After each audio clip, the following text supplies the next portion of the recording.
helping the poor. And that's what I would like to do. I'd like to spend money to help the poor rather than have a constitutional debate. And for that reason, I hope you'd all vote no.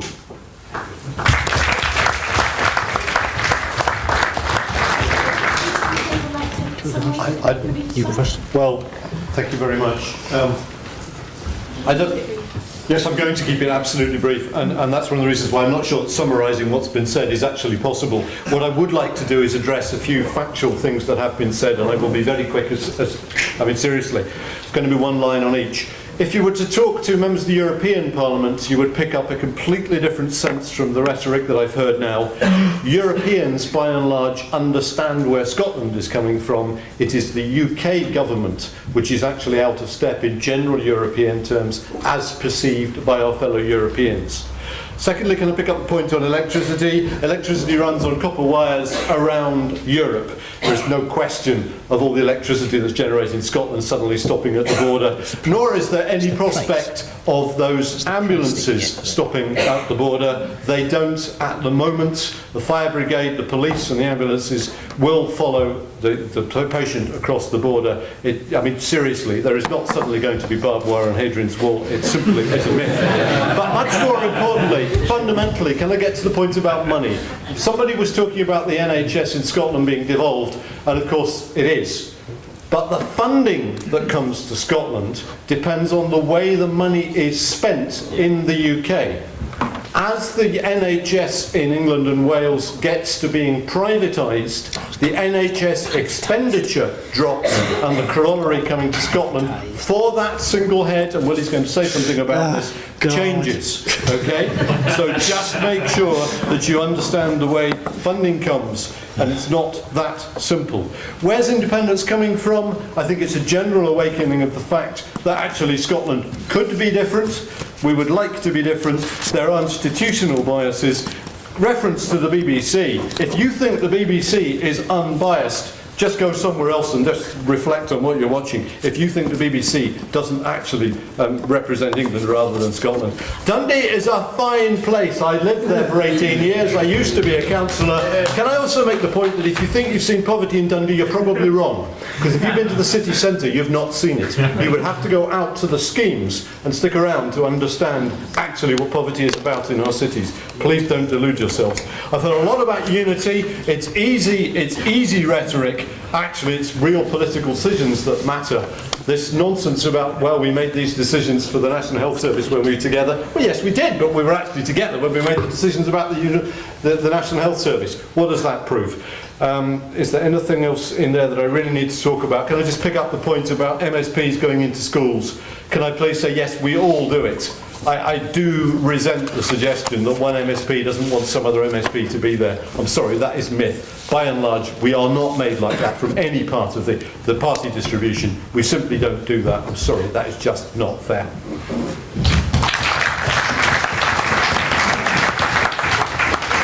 I've tried to bring discourtesy and disrespect from the Scottish Parliament into this hall this evening, but I have to say I've failed miserably. And I think that what that tells you is that the debate about independence can be lively, can be positive.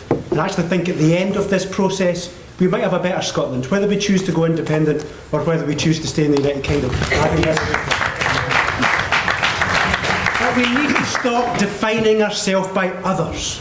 We need to have confidence in our own ability to punch above our weight within the United Kingdom. That's what we've always done, and I think that's what we can continue to do.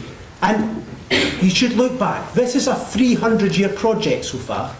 I hope it carries on for another 300 years. But it was only 50 years ago the Tories had a majority in Scotland. They had a majority here. We should not think that as the world is now is as it will always be.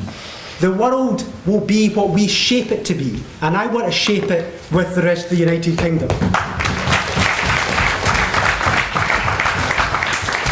Of course we're different. I'm different from Nigel. I'm different from probably everybody in this room. I'm a Liberal Democrat. I'm different from everybody else here. But we've got differences as much within Scotland as we have within the different parts of the United Kingdom. The United Kingdom embraces difference. It is a modern culture. It is a modern way of running our affairs. And working together in the globe is the best thing for us here in Scotland. One final thing, I just have to get this off my chest. The NHS in England is not privatised. The NHS in England will be free. It's a free service that continues to be available. And that's the problem with the independence campaign. They define themselves by others, not by ourselves and what we can achieve together. Let's stop demonising England. Let's work together. Thank you.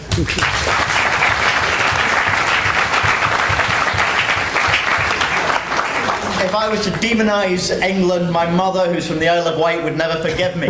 She'll be voting for independence as well, though. I want to thank everybody for the debate. It's been an excellent debate. There have been points made about culture and identity, and I can understand why people feel that Britishness, the shared and unity of their culture and identity matters a great deal to them. But let's not forget that it's the UK that seems to be most ill at ease with multiculturalism. The kind of people south of the border who attack multiculturalism seem to forget that the whole concept of Britain is inherently multinational, multilingual, multi-ethnic, multicultural. That's much clearer in Scotland, and I think it's why our culture is much more welcoming, for example, of asylum seekers and challenges the brutal actions of the UK Borders Agency. Borders are normal. Many European countries have perfectly adequate and manageable ways of sharing a border without thinking they need to run each other's economy. Borders are not barriers. They're simply a border, and it's a normal state of affairs in European countries. I understand why people talk about their pride in the achievements that have been brought together, like the NHS and the welfare state, which are being fundamentally attacked. We can debate the specific changes to the NHS at another time, but it's very, very clear that the UK government is taking tens of billions of pounds out of the welfare system at a time when people need it the most. The Scottish Parliament has responsibility for many of the effects of poverty, but we can do nothing, next to nothing, about the tax and benefit system. The huge amounts of tax avoidance being actively facilitated by HMRC, while tens of billions are being taken out of the benefit system. The existing tax-varying power is almost unusable. It was designed to be unusable, and I'm not convinced that the political stitch-up that the new Scotland Act represents will be any better. We've got responsibility for things like debt, but we can't control credit. We've got responsibility for energy efficiency, but we can't regulate the energy companies and define their duties.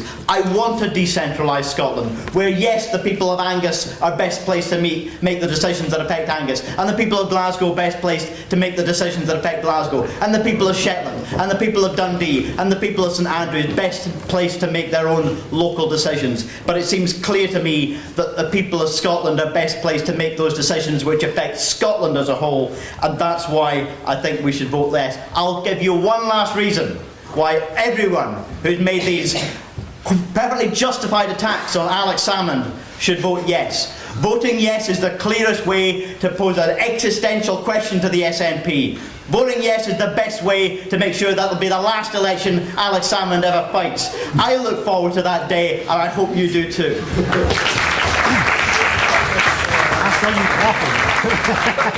You are clapping. Well, that was a novel argument. If you're against somebody, vote for them.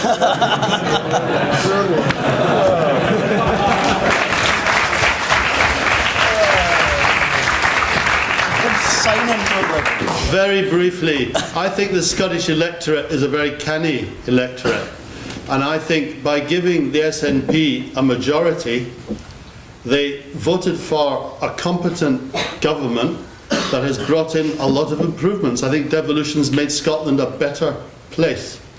But they're smart enough, as opinion polls show, not to think that that necessarily means we want to allow the SNP to take us into independence. And that's the canniness of the Scottish electorate. And I think that shows their wisdom, and I don't think there is a chance that it will move. I pray it will not move towards a positive vote for independence. And lastly, I would just like to say to Patrick Harvie, I hope one day soon He sees the light and becomes a Green MP in Westminster and helps us to save the planet instead of just saving Scotland.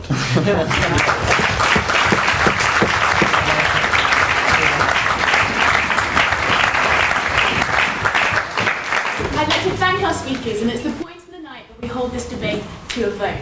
So I'd like to ask 4 members of the Board of 10 to come up and help count the votes: Parker, Stefan, Penny and Rory. I think it's a wee bit of a pushover.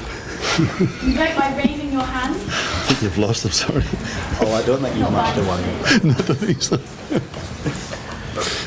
Those of you who are voting for the motion, this House we do. support an independent Scotland. I think you do. Please raise your hand. You need every vote you've got. Well, I'll take every vote we can find. At least stick both hands up. It's going to be close, I think.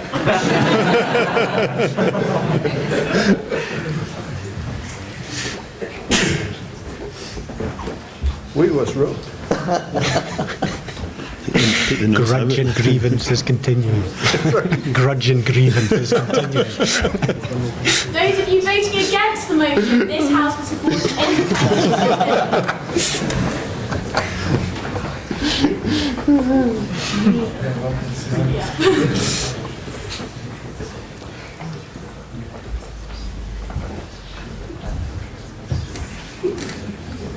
Lots.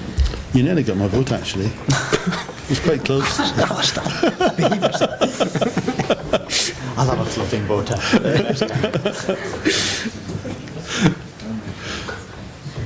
Do you know how many votes? I think his gloves give it away, don't they?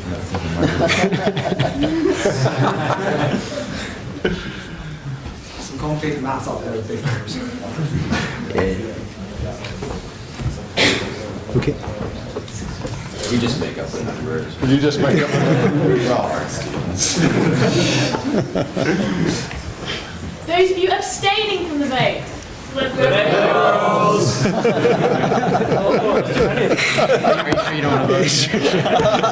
Outrageous.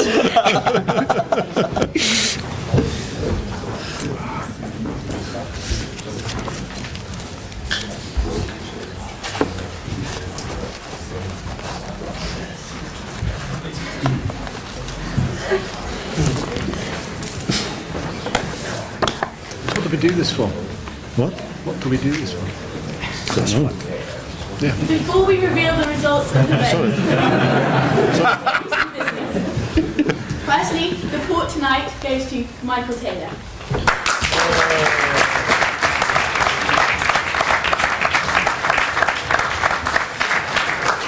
I'm quickly going to take advantage of the fact that there's a full chamber tonight and use it as an opportunity to flog things to you. You may have noticed I'm looking sartorially eloquent this evening, and that's not just because I'm a snappy dresser in general, it's because I'm wearing one of these UDS bow ties. And I would recommend to all of you that you come and buy one. These are the colours of the UDS. They've been with us since we were founded in the 18th century.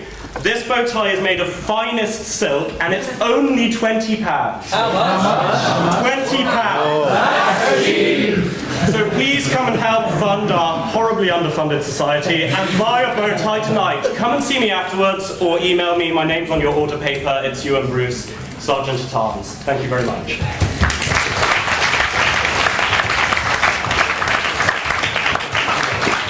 Tonight has been the crowning glory, and what we've had a brilliant term card of debates. Whether you've been